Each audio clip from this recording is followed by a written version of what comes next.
전교인 헌신 예배 시간입니다. 그래서 향기로운 헌신, 이런 제목으로 말씀 가운데 은혜를 나누고자 합니다. 1917년 러시아에서 볼세비키 혁명이 일어났습니다. 이 혁명으로 인해서 러시아가 소비에트 연방, 소련이 되죠. 공산주의 국가가 되었습니다. 그 혁명 과정에서 많은 사람들이 숨을 거두었습니다. 많은 사람들이 시베리아 수용소와 같은 곳으로 끌려가게 되었습니다. 어떤 노동 수용소에는 10평 정도 되는데 24명이 함께 사는 경우도 있었습니다. 굉장히 비좁죠.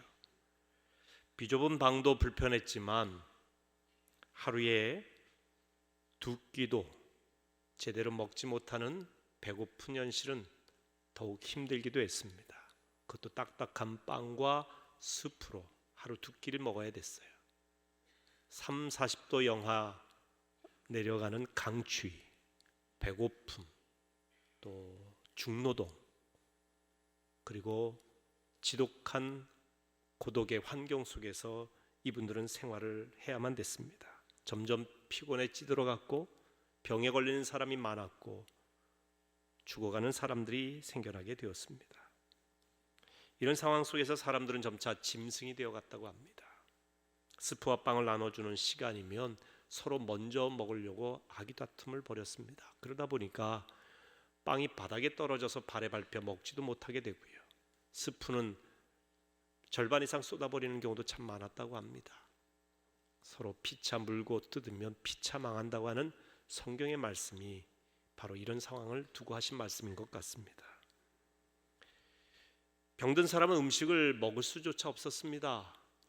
왜냐하면 서로 주먹질이 오가다 보니까 힘센 사람이 큰 빵을 차지하게 되고 스프를 먼저 먹다 보니 병든 사람에게는 돌아갈 빵과 스프가 없었어요.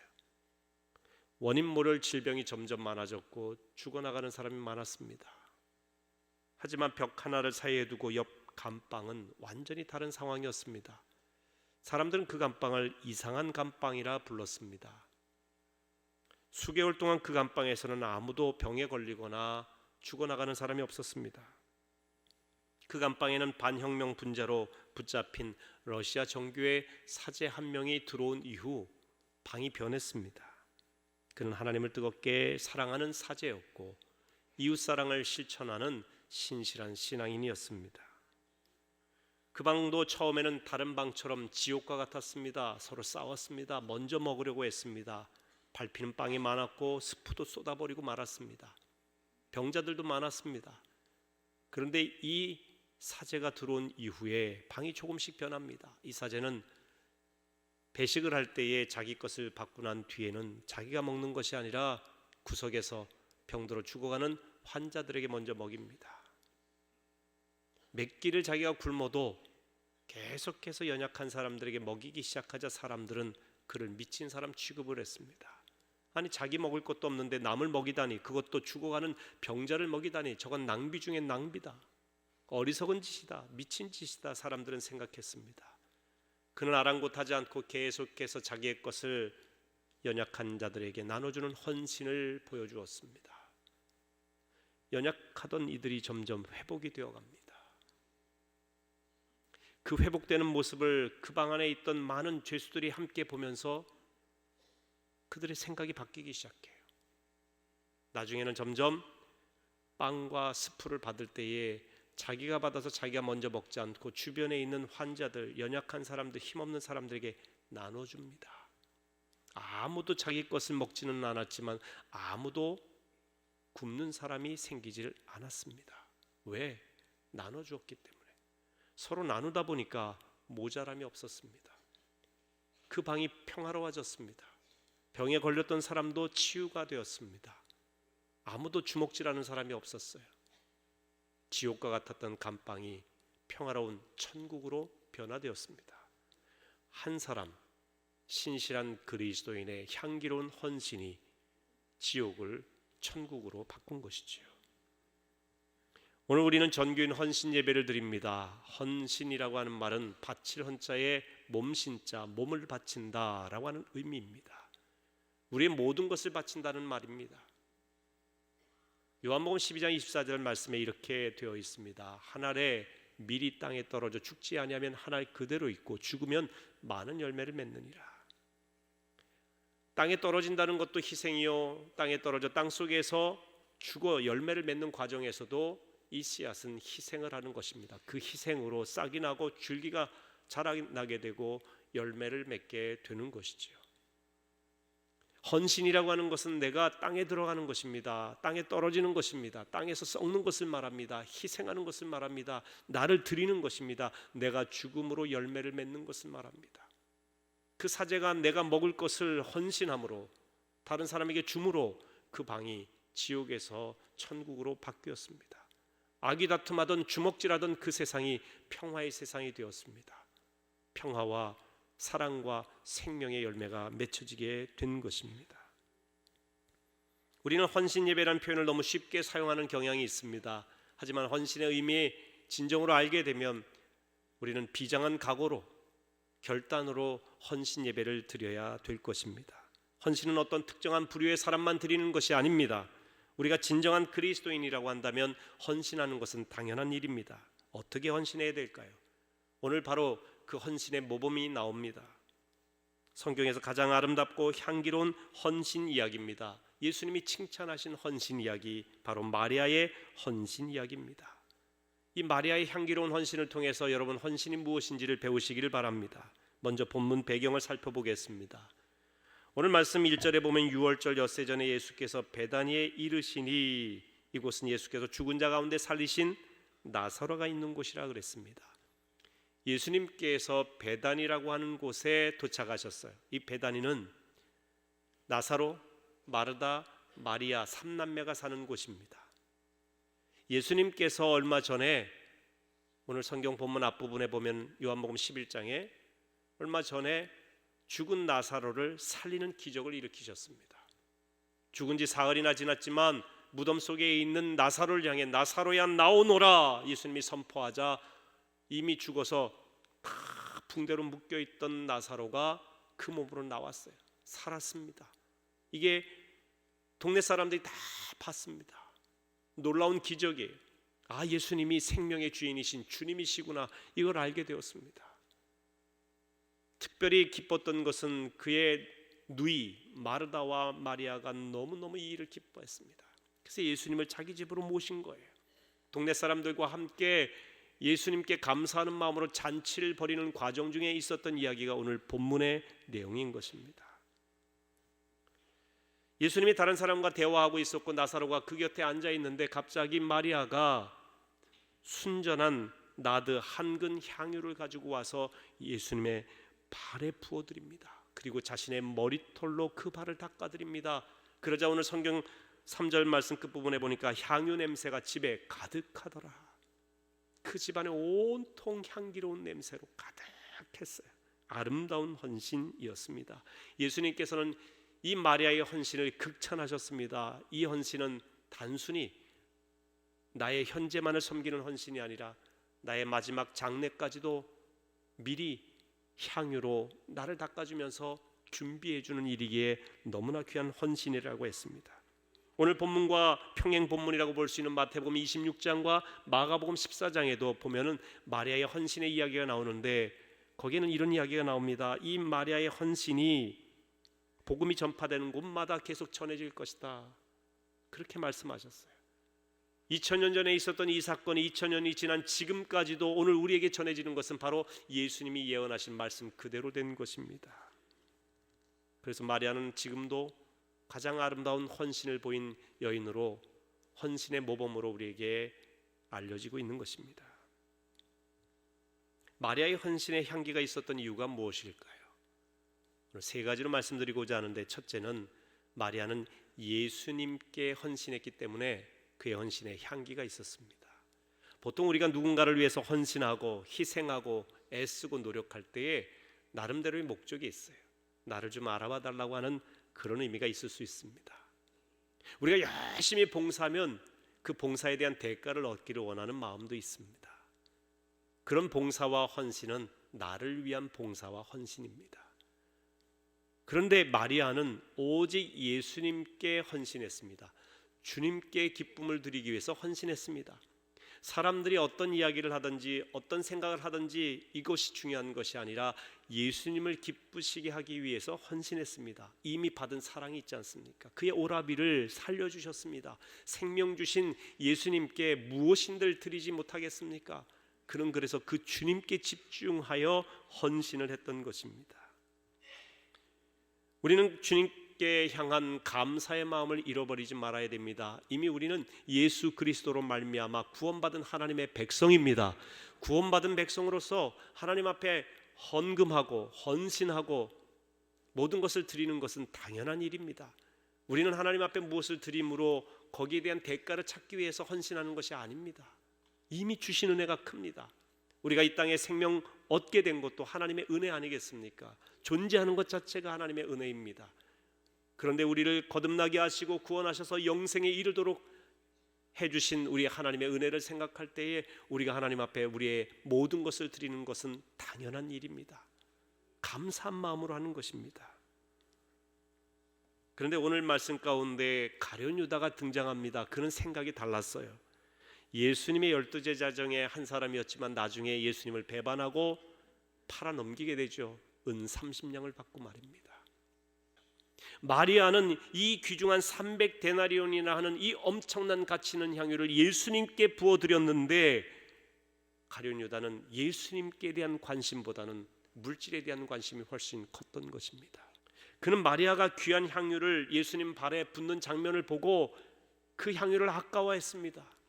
그는 이렇게 생각했습니다.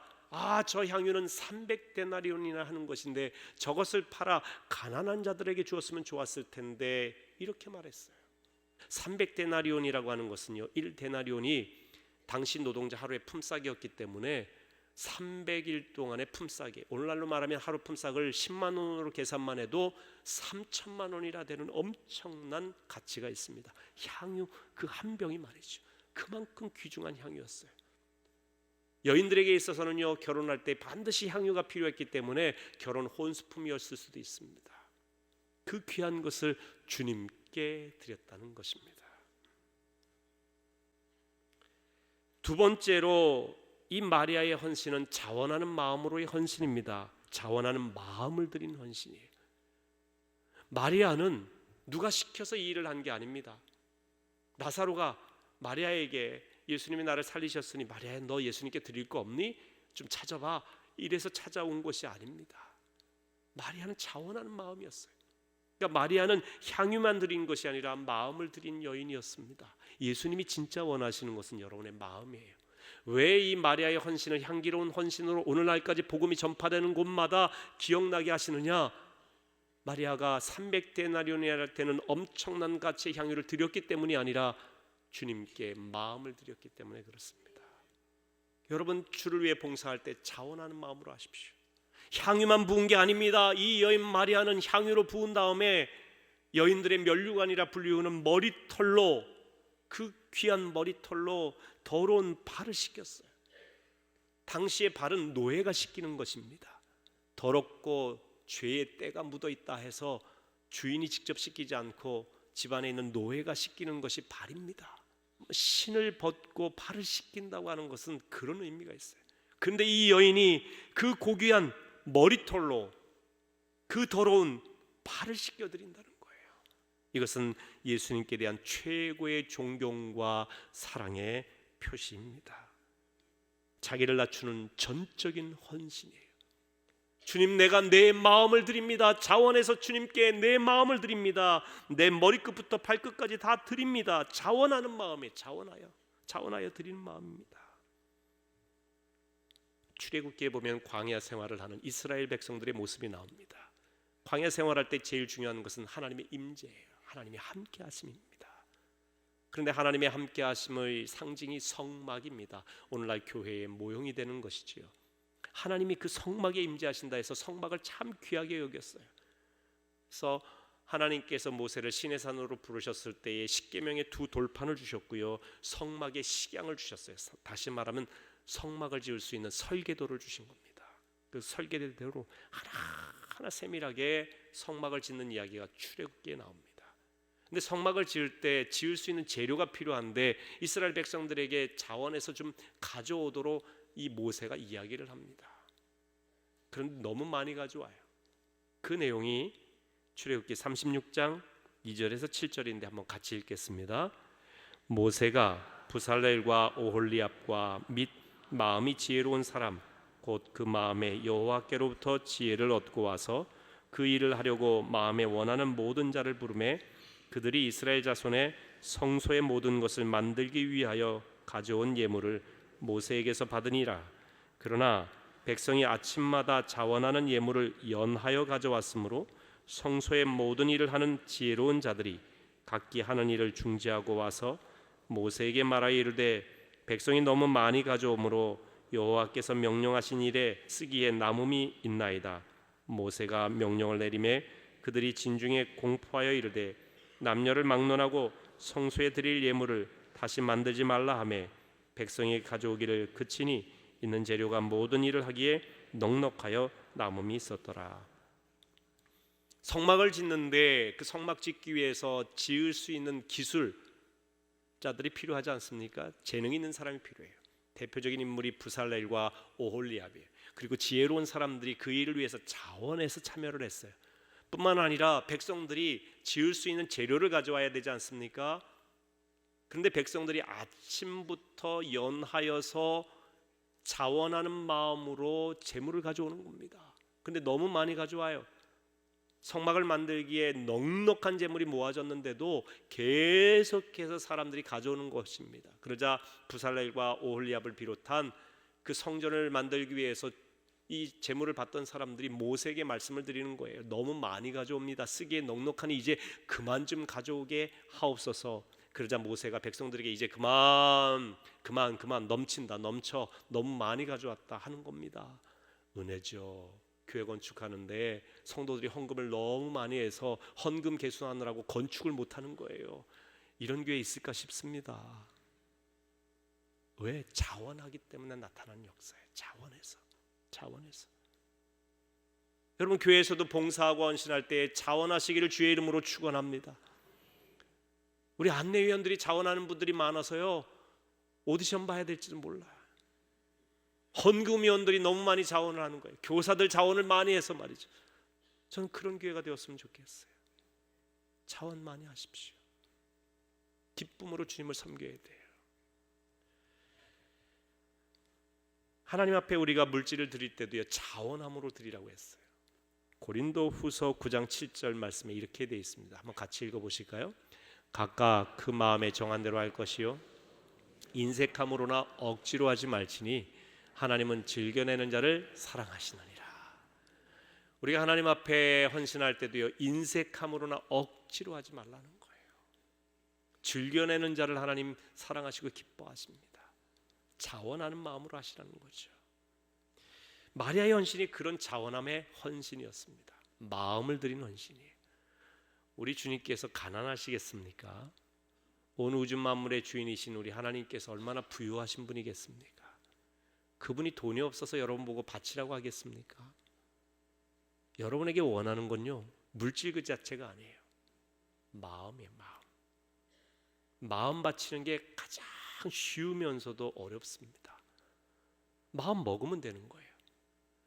여러분, 2020년 새해가 되셔서 새해에 나이만 먹지 말고요, 마음도 먹으세요. 헌신하기로 마음 먹으시기를 바랍니다. 주를 위해 살기로 마음을 먹으세요. 올 한 해는 하나님의 말씀을 먹기로 마음을 먹으시기 바랍니다. 1시간 기도하기로 마음 먹으세요. 내가 꼭 선교지에 올해는 선교헌금하면서 선교지를 후원하리라 마음 먹으시기 바랍니다. 마음을 먼저 먹어야 돼요. 마음이 중요해요.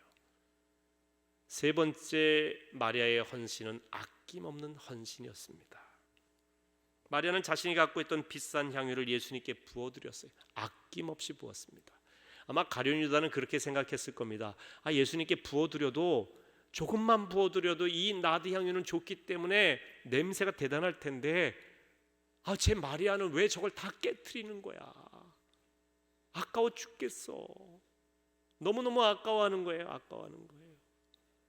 여러분, 하나님 앞에 헌금을 드려도요, 그렇게 드릴 필요 뭐 있어? 이 정도 적당하게 드리면 얼마든지 사람들이 그래도 인정해 줄 텐데 쟤는 왜 이렇게 많이 드리는 거야? 쟤 때문에 내 체면이 뭐가 돼? 이런 거 있을 수 있지 않습니까? 아니 나는 권사고 장로인데 저 성도인데 성도가 저렇게 많이 하면 어떻게 하는 거야? 할 수 있단 말이에요. 여러분 그런 마음이 들면요, 가룟 유다의 마음이에요. 그러지 마세요. 정말 그러지 마세요. 다른 사람의 헌신에 대해서 시기 질투하거나 계산하지 마십시오. 나는 저렇게 못하는데 저걸 저렇게 하면 좋은데, 그런데 그분의 헌신이 주님을 향한 헌신일 때 아낌없이 드리도록 서로 격려하고 축복하고 나도 그렇게 할 수 있도록 해야지, 그걸 시기 질투해서 가로막는 가룟 유다가 되면 안 됩니다. 머리부터 발끝까지 부어드렸어요. 오늘 본문에서는 발에만 부어드린 걸로 나오지만 마가복음의 평행 본문에 보면 예수님의 머리에 부어드렸다 그랬어요. 머리부터 발끝까지 전신을 섬긴 겁니다. 신학자 폴 틸리는 마리아의 이런 헌신을 거룩한 낭비라고 했습니다. 많은 사람들이 마리아가 향유를 낭비했다고 생각한 겁니다. 주를 위한 일은 거룩한 일이기 때문에 낭비라고 할지라도 거룩한 일이에요. 비싼 향유를 한 번에 깨뜨려 부어드리는 것은 낭비지만 주를 위한 일이기 때문에 거룩한 일이라고 하는 그런 이야기입니다. 어떤 스승이 늘 남들이 버린 옷을 주워 입거나 꿰매 입거나 붙여서 입는, 요즘 같으면 퀼트죠, 다양한 이 헌겁 조각을 붙여가지고 옷을 입었어요. 그러니까 제자들이 왜 선생님 그렇게 남루한 옷만 입으십니까? 왜 그 더러운 옷을 입으세요? 저희들이 해드리겠습니다. 그러자 이 스승이, 여보게, 이 옷은 더러운 옷이 아니야. 결코 남루하지도 않아. 남들이 버린 옷을 입는 것은 욕심이 없는 옷을 입는 것이야. 남들이 이 옷을 버릴 때 욕심이 어딨나. 그렇기 때문에 가장 깨끗한 옷은 버린 옷이야 라고 제자들에게 교훈을 했습니다. 여러분, 우리가 무엇을 버릴 때 거기에 욕심이 없어요. 아낌없이 버리는 거예요. 그 사랑도 버리듯이 해야 돼요. 이렇게 찬양하지 않습니까? 사랑은 참으로 버리는 것, 버리는 것, 버리는 것. 사랑은 참으로 버리는 것, 더 가지지 않는 것. 사랑은 버리는 거예요. 이 귀한 사랑을 왜 버리느냐? 버린 것엔 욕심이 없어요. 대가를 바라지 않아. 버리는 것은 아낌없이 버립니다.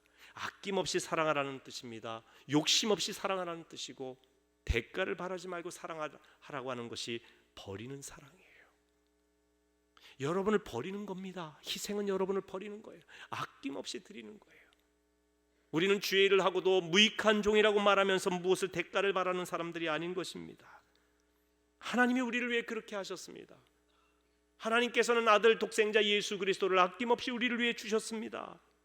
로마서 8장 32절 말씀을 같이 읽어보겠습니다. 자기 아들을 아끼지 아니하시고 우리 모든 사람을 위하여 내주시니가 어찌 그 아들과 함께 모든 것을 우리에게 주시지 아니하겠느냐. 그렇습니다. 하나님의 사랑은 아낌없는 사랑입니다. 그 고귀하신 아들 예수 그리스도 독생자를 우리를 위해 주셨습니다. 우리가 누굽니까? 죄인입니다.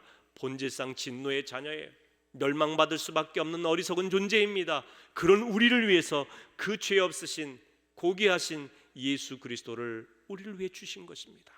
우리를 살리기 위해서 아낌없이 가장 귀한 것을 주셨어요. 어떤 분들은 십자가의 그 사랑이 어리석다고 말합니다. 하나님이 능력이 많은데 왜 굳이 아들을 십자가에 못 박아 그 고난을 받게 하셨느냐, 이렇게 말하는지 모릅니다. 하나님은 의로우신 분이라 죄값을 치러야 우리가 깨끗해지는데 모든 인류의 죄값을 아들 예수 그리스도가 대신 치르신 겁니다. 그래서 우리를 위해서 아들까지 내어주시면서 우리를 사랑하신 것을 주님께서 십자가를 통해 표현해 주신 거예요.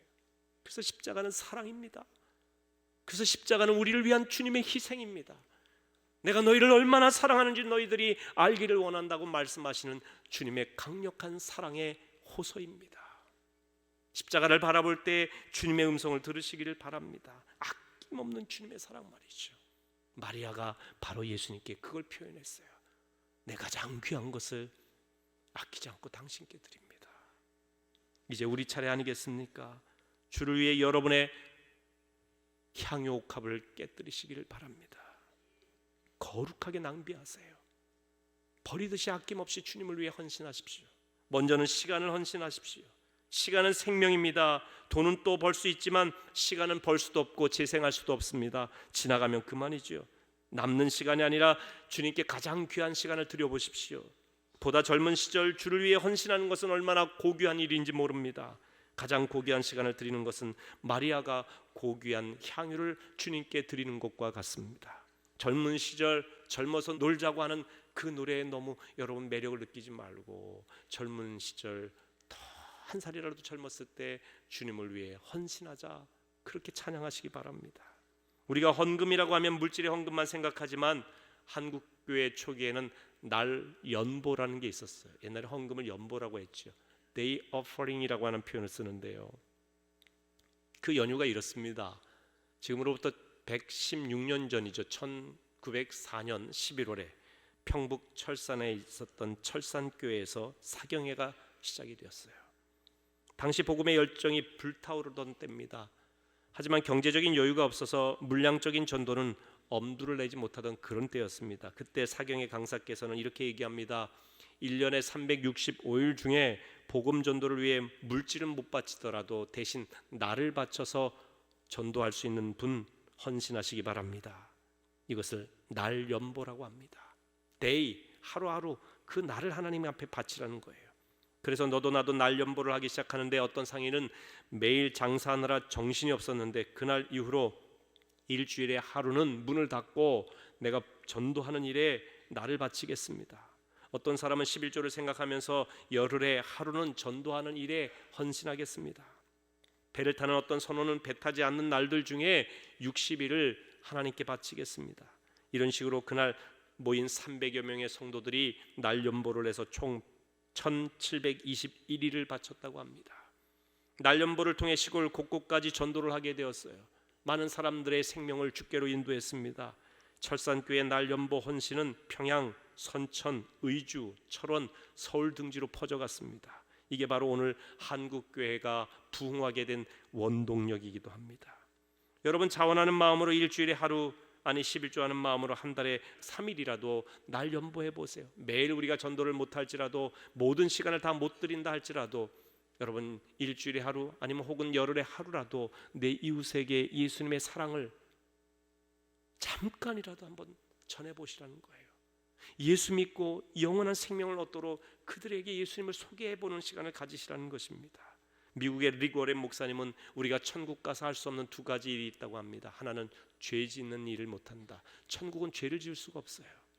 두 번째 못하는 것은 전도 못한다 그랬어요.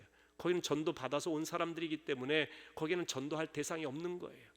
전도는 이 땅에서만 하는 겁니다. 우리가 주님께서 부르시는 그날까지 우리가 이 땅에서만 할 수 있는 일이에요. 가장 하나님 앞에 위대한 상급은 우리의 시간을 들여서 영혼을 전도하는 일만큼 귀중한 상급이 없다고 하는 것이지요.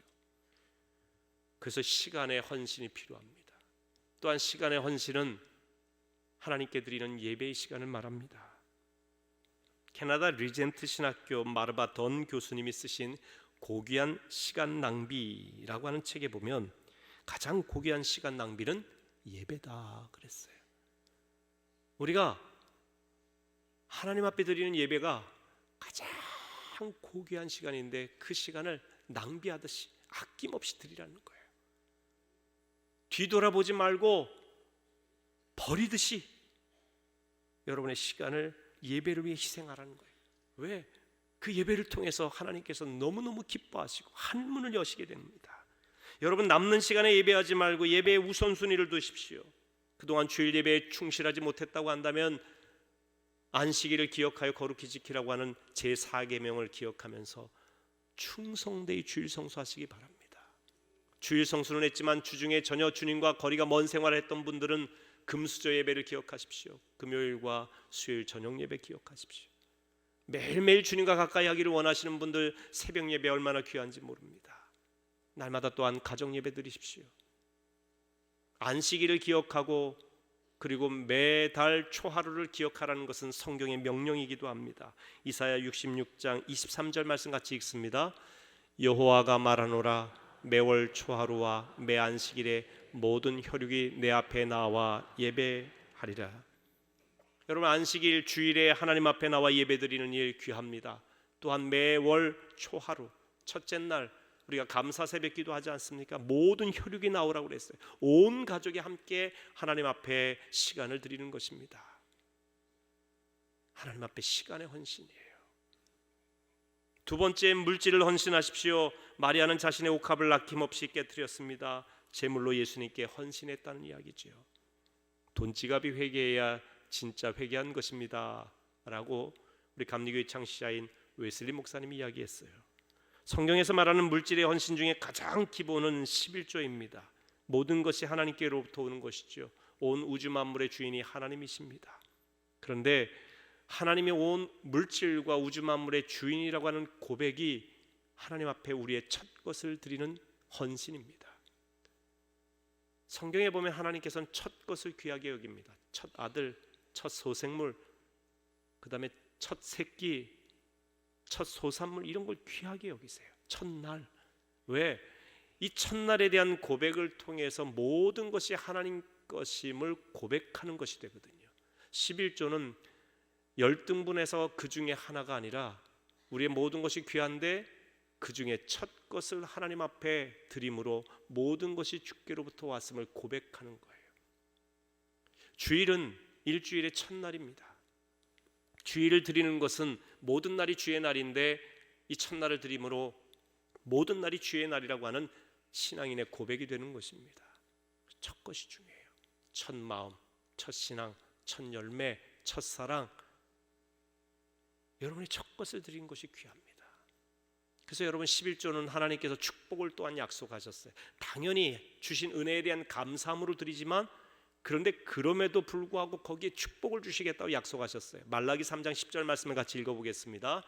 만군의 여호와가 이르노라, 너희의 온전한 11조를 창고에 들여 나의 집에 양식이 있게 하고 그것으로 나를 시험하여 내가 하늘 문을 열고 너희에게 복을 쌓을 곳이 없도록 붙지 아니하나 보라. 온전한 11조를 드리라는 거예요. 하나님 가난해서 그런 것 아닙니다. 우주 만물의 주인이 하나님이신데 하나님이 얼마나 부유하신 분인데 가난해서 너희에게 내 것을 달라고 말씀하시겠습니까? 여러분의 마음을 받으시는 거예요. 물질을 통한 여러분의 마음과 신앙을 보시는 거예요. 그런데 이 11조에는 드려보라 이렇게 말씀. 온전한 11조를 창고에 들여 나의 집에 양식이 있게 하고 그곳으로 나를 시험하여 내가 하늘 문을 열고 너에게 복을 쌓을 곳이 없도록 붙지 아니하나 한번 시험해 보라는 거예요. 주시겠다는 약속이지요. 주시겠다는. 또한 여러분, 우리는 선교를 위해 물질로 헌신해야 됩니다. 한 분이 한 선교지를 정해서 후원하십시오. 여러분의 물질이 생명을 살리는 데 쓰인다면 얼마나 귀한 헌신입니까? 아름다운 향기로운 헌신입니다. 마지막 세 번째로 우리는 몸을 헌신해야 됩니다. 헌신은 몸을 드리는 것입니다. 마리아는 자기의 몸을 드렸지요. 머리털로 발을 닦아드리지 않습니까? 여러분의 몸이 불의의 병기가 아니라 의의 도구가 되도록 하십시오.